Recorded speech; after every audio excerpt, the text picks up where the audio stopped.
Entonces, ¿cuáles diríais que son los principales problemas que acaban surgiendo al no tener una buena dirección? Claro, a ver, al principio es lógico que las empresas empiecen así y bueno, y te puede valer hasta que la empresa empieza a tener cierto recorrido, pero llega un momento en el que la caja o sea, lo que tienes en el banco ya no se corresponde con la realidad de las operaciones de tu empresa. Entonces, dejas de entender lo que está pasando en tu propia empresa porque, pues bueno, hay diferencias entre los cobros y los pagos que tú tienes que ser capaz de explicarle al cliente, como decían ellos, pues cómo funciona desde que tú emites una factura hasta que tú cobras, por qué no lo ves en el banco cuando en realidad tú sabes que deberías tener más dinero y no lo tienes y tal.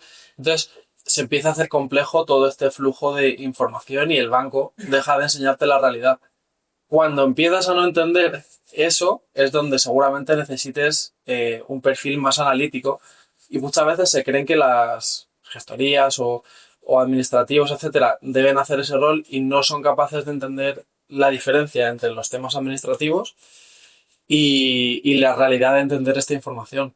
Entonces, al final, es muy importante por un lado, empezar a entender la realidad de tus operaciones para ser capaz de separarlo de lo que dices, ¿no? De mirar el banco y no entender nada. Suele ser por esto, porque al final tus ejercicios mensuales tienen unos decalajes importantes y entonces ahí es donde necesitas un soporte mayor. Yo 100% secundo lo que comentas porque eso al final es un poco el resumen del día a día, ¿no? O sea, para mí el caos se genera en el momento en el que el control lo tienes con tu cuenta bancaria, básicamente. O sea, saber cómo gestionar. El banco pone 40.000 euros, vamos bien. Y el mes que viene, ¿cuánto pone? 40.000 euros, vamos bien. Pero a lo mejor hemos facturado más y realmente no nos estamos dando cuenta, ¿no? Ese es uno de los problemas principales por los cuales generalmente se suele detectar de forma rápida. Otro de los problemas, como nosotros nos encontramos, suele venir cuando la startup va muy bien. Generalmente los fundadores son techies o vienen del área de marketing. El proyecto ha crecido más o menos, han levantado mínimamente una ronda de 200, 300 mil euros, llevan un año y medio, y la parte de contabilidad, fiscalidad y demás, y obviamente finanzas, todo el mundo lo ha dejado como un poco de lado. Y es normal, tiene sentido, en un primer momento hacemos producto, hacemos servicio y demás. Y ahí sí que es verdad que toda esa parte genera bastante caos. Hay que poner orden, que es principalmente lo que hacemos nosotros en un primer inicio. Ordenamos, organizamos y generamos una estructura. Y eso tiene cierto sentido. Y luego generamos una cultura en la que, oye, hay una serie de reuniones estratégicas con toda esa información más operativa y hacer entender básicamente los periodos medios de cobro y de pago, que como bien decía Pablo, creo que es súper importante, porque en muchos casos hay startups que pueden estar cobrando a momento cero, a momento 30, a momento 60. El problema viene cuando el periodo medio de cobro es superior al de pago. Entonces ahí ya tenés un problema de tesorería importante que si no lo has sabido detectar, es probable que la caja, que hoy son 200.000 euros porque ha levantado una ronda importante, vaya disminuyendo, no te des cuenta, tienes saldo de clientes y ya tienes un lío tremendo montado. Entonces, entre tantas cosas, hay que decir que seguramente pueden haber muchos otros problemas. Y el otro, ya ahora cedo el turno, también nuevamente el que acostumbramos a ver, nosotros participamos en rondas de inversión, desde una fase presita hasta, o diría, una serie B, una serie C más o menos. Luego ya pues cedemos el testigo. Es en definir cuánto dinero necesito para esta ronda, ¿no? Cuánto hay que levantar y un poco enfocarlo, ¿no? Porque muchas veces nos encontramos, ostras, ¿me ayudas con el modelo financiero y tal? ¿Por qué te levanto una ronda? Ok, sí. ¿Cuánto has pensado? Pues 200.000 euros. ¿Por qué? Porque así voy sobrado. Y luego te das cuenta de que montas el modelo financiero, le metes las assumptions, realmente lo acabas haciendo más o menos coherente y las necesidades son 400.000 euros. Entonces, O dices, oye, 100.000. o son 10.000, no pasa nada. Pidiendo además. Estás pidiendo de más, te estás debiendo mal, que eso es un problema también para el equity. Y como director financiero, pues obviamente tenemos que preservar esa parte. O, tío, te has quedado corto, o tía, da igual. Y en los siguientes 18 meses te piensas que vas a sobrevivir y lo que va a pasar es que en el mes 8 vas a tener unos problemas de ir ajustándolo todo que te va a llevar un poco al desastre. Entonces cuando vienen a nosotros y les ayudamos y bueno, es un poco el caos que generalmente se suele dar. Sí, un poco lo que comentáis los dos. Al final está por un lado los posibles problemas que pueda tener por tema impuestos y demás, ¿no? O cuentas anuales que por el trabajo que haya hecho o el poco caso que le haya hecho a su gestoría, pues al final reflejan información que no es correcta, ¿no? Y eso luego te puede dar problemas a la hora de buscar financiación, ya sea bancaria, ya sea financiación pública como un primer ENISA, pero sobre todo es lo que comentabas, ¿no? Una vez ya has validado tu modelo de negocio, te planteas abrir una primera ronda de financiación, pues entender muy bien cuánto necesitas, en qué te lo vas a gastar y cómo vas a dibujar esos 18 meses, ¿no? Para que el dinero que utilices realmente luego te valga para poder levantar una ronda. Si al final hay que hacer un seguimiento ahí un poco, ¿no? de KPIs para entender lo que te está costando captar cada cliente a ese coste, si gastándote ese dinero en estos 12, 18 meses, esas métricas que tú vas a obtener te van a ayudar a levantar la siguiente, ¿no? Es un poco esa visión a medio largo plazo que hay que un poco hacerle ver al fundador. También yo creo que es importante el hecho de la gente a lo mejor piensa, vale, como estás externo, no tienes tanto contacto con la empresa, entonces yo creo que es muy importante generar confianza.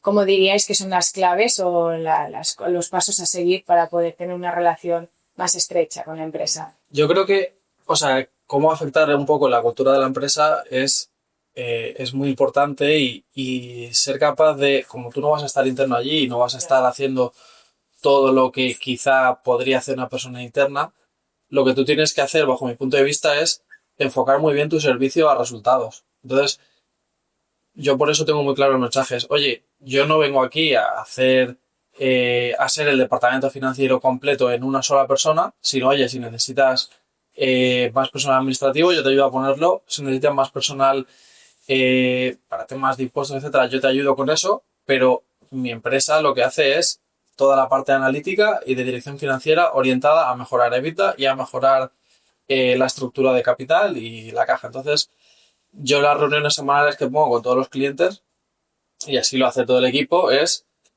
orientadas, pues lunes, martes, a recopilar información y enfocar todas esas reuniones en, oye, estamos haciendo estas medidas para mejorar tu EBITDA, y a cierre de semana es, oye, estamos haciendo estas medidas para mejorar tu caja, y de esa manera pues también ir mejorando las relaciones con los bancos, variando la estructura de la deuda, que es muy importante para mejorar fondo de maniobra y todo esto, que a la gente a lo mejor no le parece tan importante de primeras, pero le va a permitir apalancarse mejor y tener una estructura mucho más fiable. Entonces, si orientas todo a resultados y consigues resultados, en realidad estás consiguiendo cercanía con el cliente porque le estás mejorando su situación de empresa.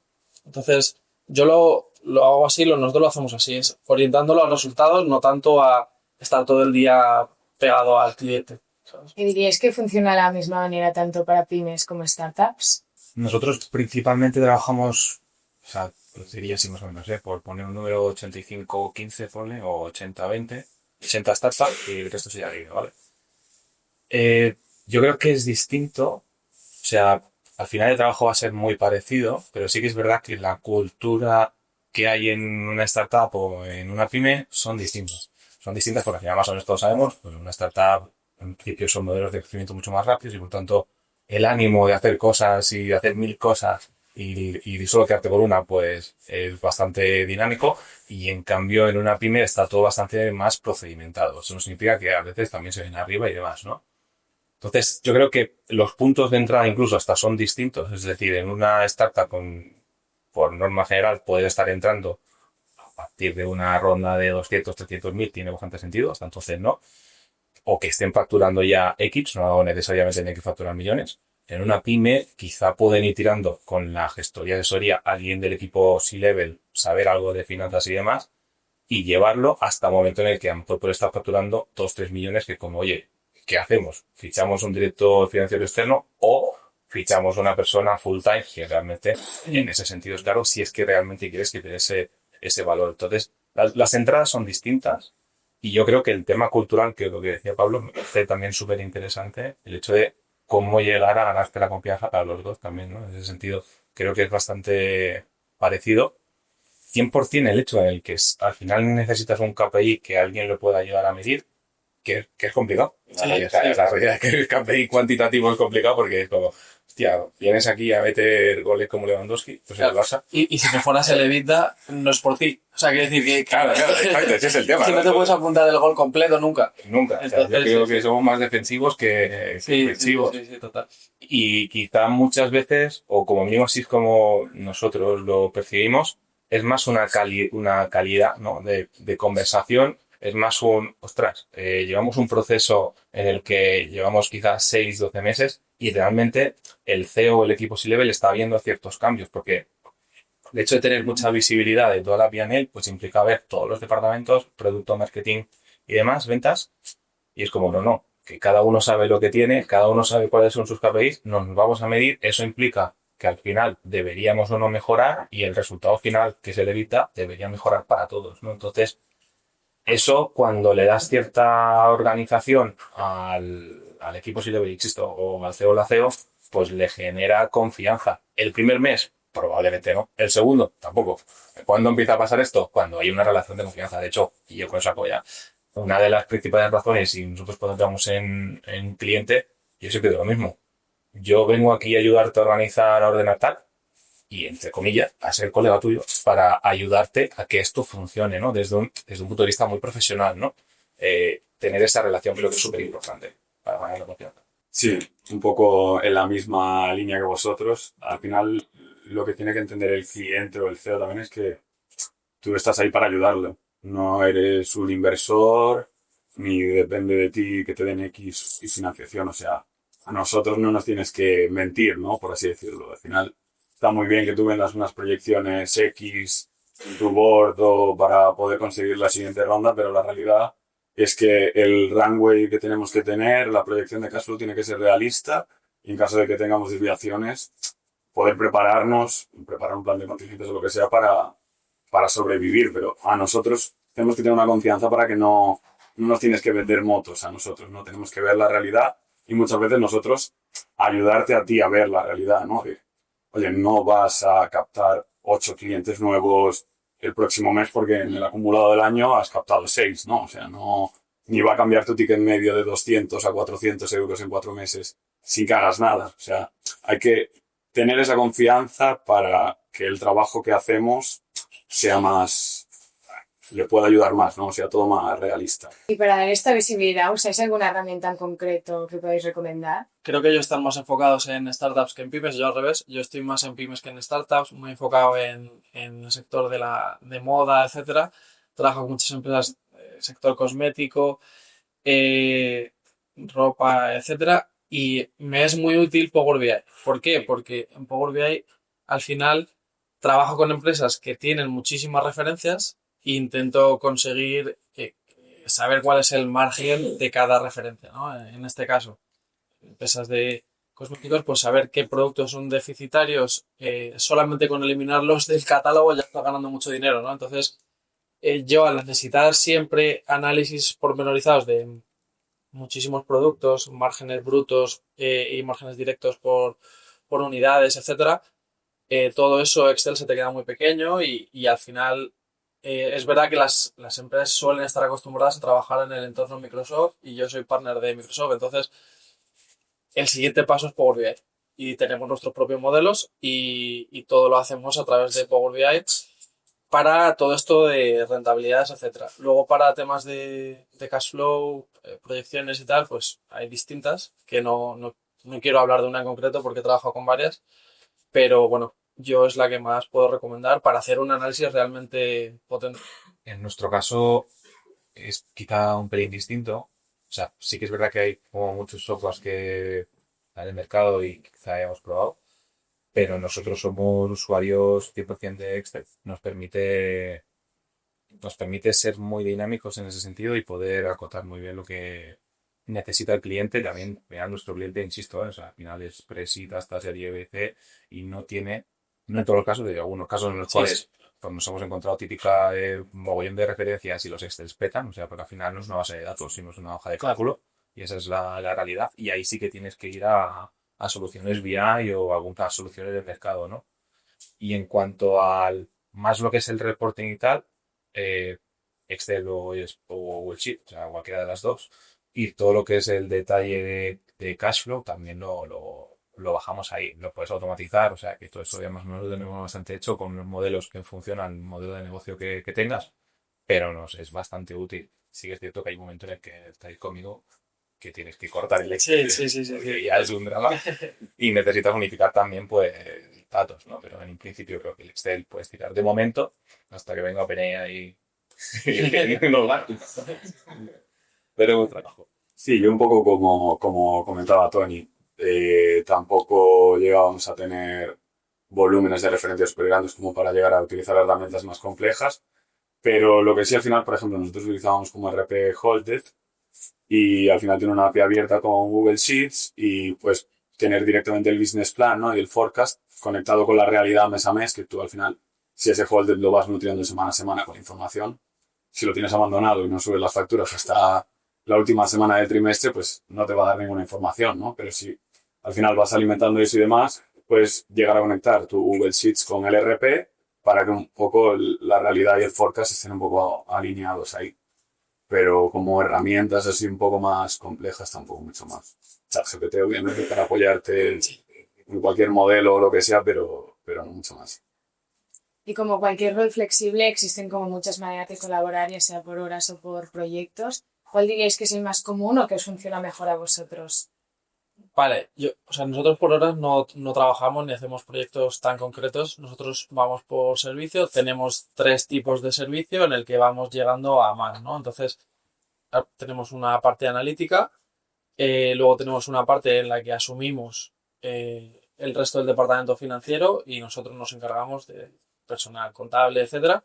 Y luego, por último, un tercer nivel en el que ya nos encargamos nosotros de la relación con el banco, de, por supuesto, el equipo completo, etcétera. Entonces, esos son o sea, ofrecemos servicio. Nosotros nunca vamos a horas ni a hacer interims, que eso puede ser interesante, pero nunca no lo hacemos porque creemos en el servicio orientado a un objetivo y a un resultado.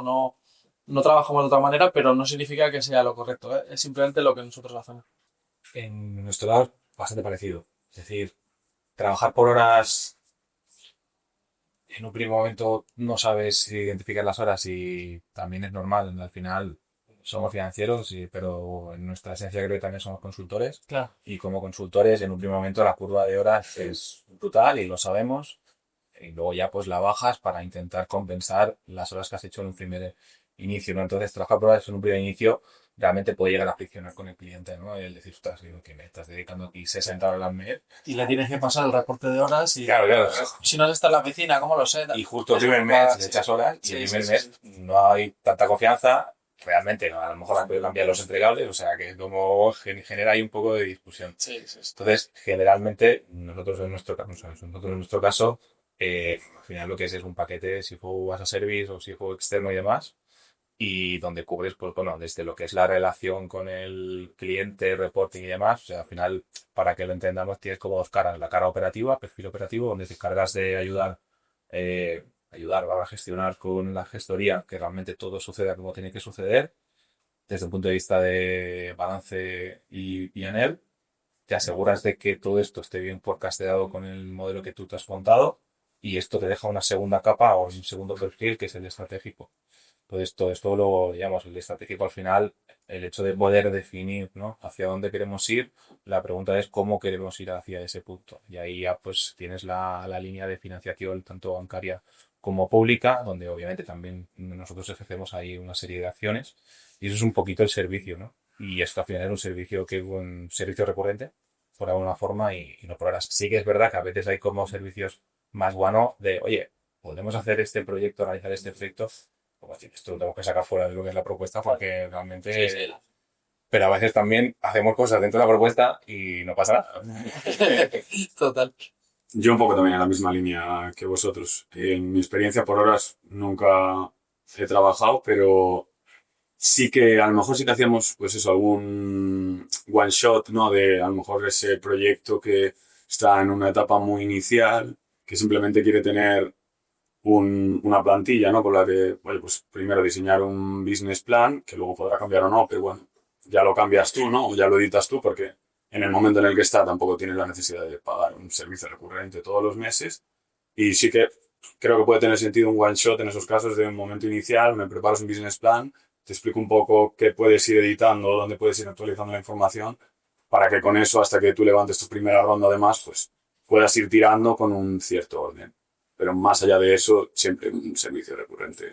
¿Y cuáles diríais que han sido los errores comunes, bueno, los habéis encontrado, que son más comunes que cometen las startups y las pymes al contratar el CFO externo? Normalmente encontramos desde el punto de vista de los fundadores, los separaría en errores contables y en errores estratégicos, ¿no? Es decir, en errores contables hay muchísimos. El confundir facturación con cobro, ese es uno de los primeros, porque como no, pues hemos facturado un montón, ¿ya cobrado algo? No, pues ya tienes un problema. El tener, lo que comentaba antes, ¿no? El periodo medio de cobro superior al periodo medio de pago, eso genera bastante caos, ¿no? Y luego movimientos contables que a lo mejor pueden favorecer, antes comentaba el compañero, ¿no? El tema de Elisa, por ejemplo, que a lo mejor pueden favorecer a poder optar o no a ayuda, porque a lo mejor no te has dado cuenta, no has hablado con el contable no sabe fuera, y es como, oye, todo lo que estás invirtiendo en producto lo estás activando o no, que es un gasto. No, joder, es un gasto, no puede ser. Entonces, es quitarse todo ese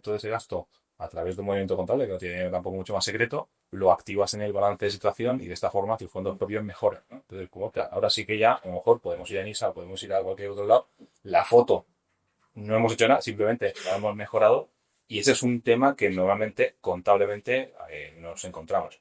Por supuesto, el tema de las existencias es un drama, también bastante relacionado.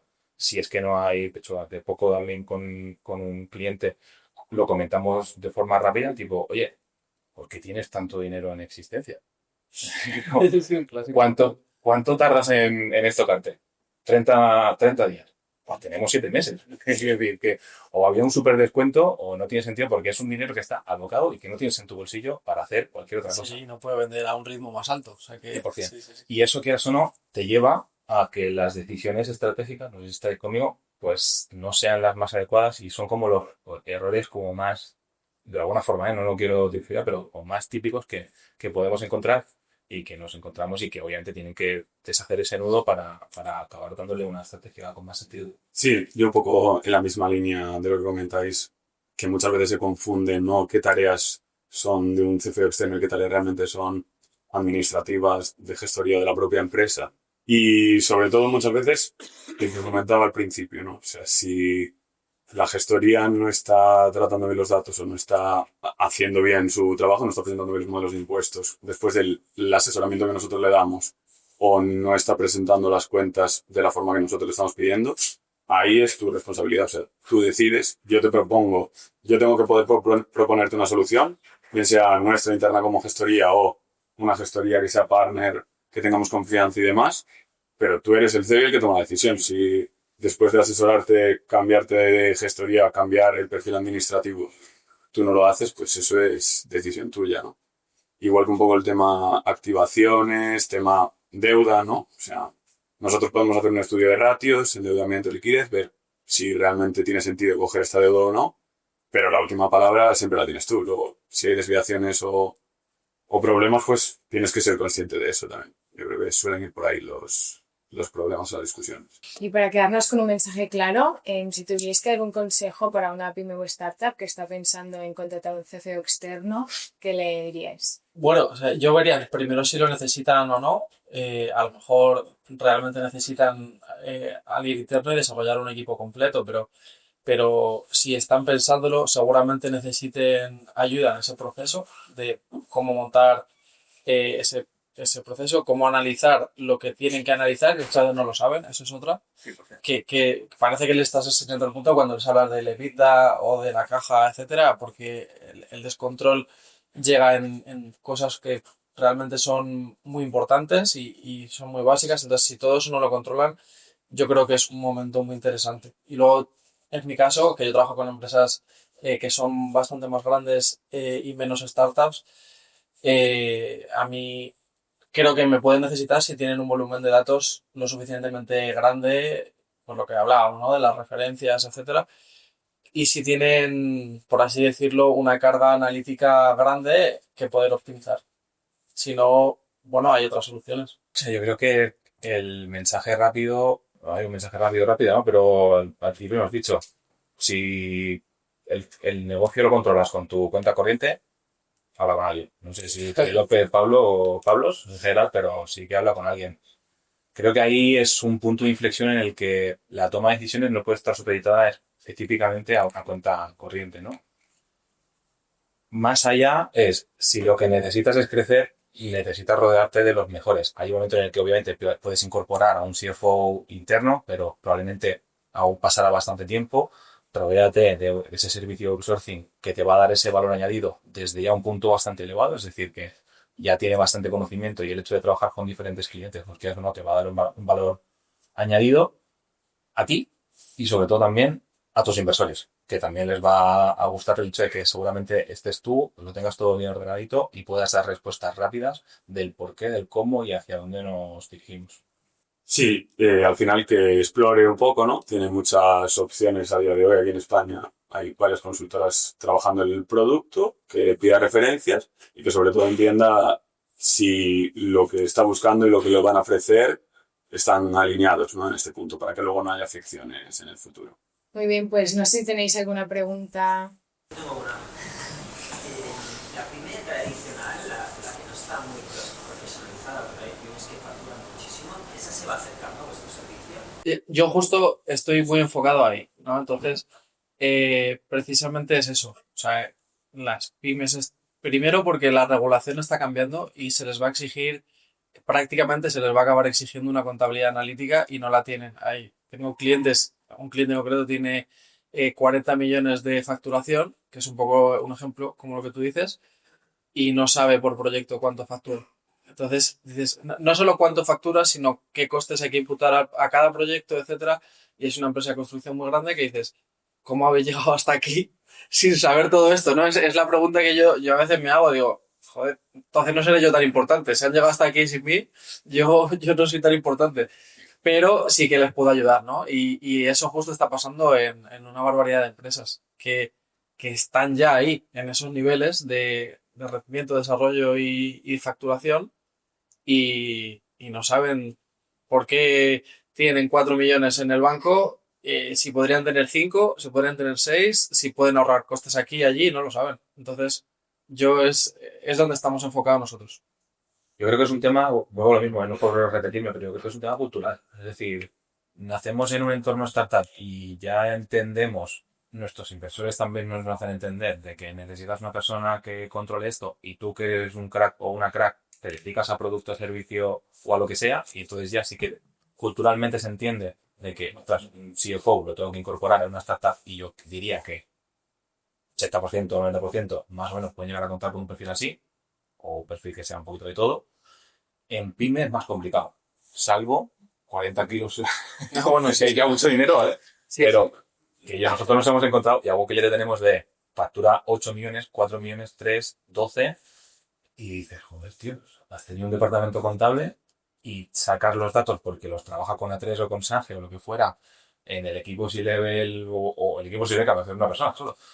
Pásame el balance de situación, en la cuenta de resultados hay 3 millones. ¿Y qué hace? Pues están ahí perdiendo dinero. Como muchos, como hay caja, está bien. O sea, lo estamos haciendo bien, ya está. No, y probablemente lo que hagan lo hacen muy bien. Porque Sí, para sí. llegar a ese punto, pues lo hacen muy bien. El tema es que como culturalmente, en el entorno donde se mueven, nadie tiene un CFO porque no hace falta, es como, oye, que lo que estamos haciendo, con esto ya me gano muy bien la vida. Entonces, pero que también es depende, o sea, depende, ¿eh? Quizás estás muy cómodo jugando en primera y quedando décimo. Y Sí, sí, pero es verdad que muchas veces están cómodos o sea, el director, lo que ellos entienden por director financiero se ha quedado muy obsoleto y a lo mejor es lo que tú entiendes por un director de administración, pagos y cobros y realmente no están aplicando analítica, pero porque a nivel cultural nunca lo han visto. Entonces, parece que le estás a veces enseñando la luna y lo que dices es, oye, que es que estos datos los tienes tú. O sea, que es darle a este botón. O sea, no es más que analizarlo de una manera más completa. Sí, yo para añadir también un poco lo que viví en mi experiencia. Sí que es cierto que, o sea, mayoritariamente eran siempre startups, pero sí que es cierto que, por ejemplo, se acercaban bastante tema empresa, construcción, instalación fotovoltaica, que hubo ahí un pequeño boom, como mucha empresa de este estilo, de reformas, construcción y demás. Y el problema que hay ahí es que, como al final llevan muchos años operando, y seguramente también en este tipo de empresas hay bastante movimiento de dinero de efectivo, ¿no? Muchas veces. A lo mejor el interés que tiene el CEO es entender por proyecto o por obra la rentabilidad que está sacando. Pero la persona que opera o que va a trabajar en esa obra, pues o no tiene el tiempo o no eres capaz tú de cambiar sus costumbres para que empiece a recoger bien las facturas, empiece a recoger bien las hojas de gastos. Entonces, si a ti no te va a llegar ese dato, bien, tú nunca vas a poder medir nada ni aportar nada. Entonces, muchas veces lo que pasaba con esta empresa más tradicional es que tienes una fricción con sus costumbres o con sus formas de trabajar para poder tú llegar a tener ese dato, ¿no?, con el que le puedas ayudar.